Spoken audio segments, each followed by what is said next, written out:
வணக்கம் ஃபேஸ்புக் நண்பர்களே, ராம் ராம். தமிழ்நாட்டுக்கு மக்களுக்கு தெரிவிக்கிறதே இருக்கட்டும். முதல்ல இந்த டிஎம்கே கட்சியில் பெரியவங்க, ஏதோ பெரிய வயசானவங்க இருந்தாலும் சரி, இல்லை இளம் வயசு இருந்தாலும் சரி, உங்களுக்கெல்லாம் ஒரு நமஸ்காரம். டிஎம்கே கட்சியில் இருக்கிறவங்களுக்கு வணக்கம். ஏன் இதை சொல்கிறேன்னா, இப்போ தான் வந்து வெள்ளை அறிக்கை காமிச்சாங்க எவ்வளோ என்னான்னுட்டு. முதல்ல ஒரு விஷயத்த வந்து டிஎம்கே கட்சியில் இருக்கிறவங்களுக்கு அடிமத்து தொண்டன்லேருந்து மேலே இருக்கிறவங்க வரைக்கும் நான் சொல்ல விரும்புகிறது, 8,00,000 கோடி கடன் பண்ணிட்டு போய்க்கிறீங்க. அது என்ன பண்ணாங்கன்ட்டு உங்கள் தலைவர் இருக்கிறார் இல்லையா, திமுக தலைவர் ஸ்டாலின், மு.க. ஸ்டாலின், அவரையும் அப்புறம் உதயநிதி ஸ்டாலினையும் கேட்டு தெரிஞ்சுக்கணும். பின்னாடி நீங்கள் இனிமேல் எது ஆளுங்கட்சி எதிர்க்கிறதோ இல்லை ஏதோ ஒன்று பேசுகிறதோ அதெல்லாம் அப்புறம் செய்யுங்க. முதல் நீங்கள் கேட்டு தெரிஞ்சுக்கிங்க. தலைவரே 8,00,000 கோடி வந்து நீங்கள் கடன் பண்ணிட்டீங்கன்ட்டு வந்து எதிர்கட்சிக்காரன் கூறான் அப்படின்ட்டு கேளுங்க.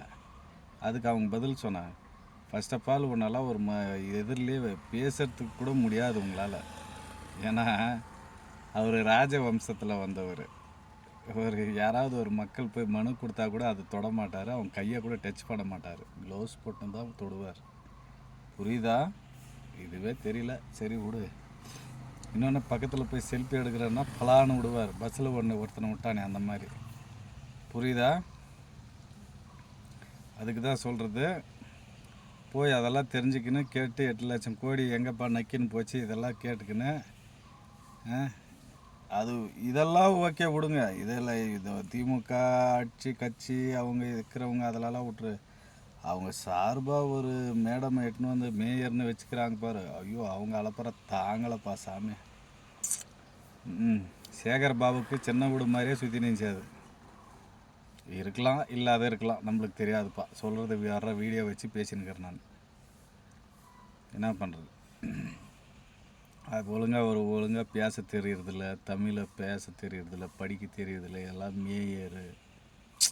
என்ன தான் சொல்கிறதுனே புரியல. எடுத்து என் செருப்பு நானே அடிச்சிக்கணும் போல இருக்குது. எவ்வளோ படித்தவன்லாங்கிறான், எப்படியோ இருக்கிறான். அவனுக்கெல்லாம் ஒரு அதான் சொல்லுவாங்க, அரசியல்ன்றது சாக்கடைன்னு 1900 சொல்லி வச்சுக்கிறாங்க.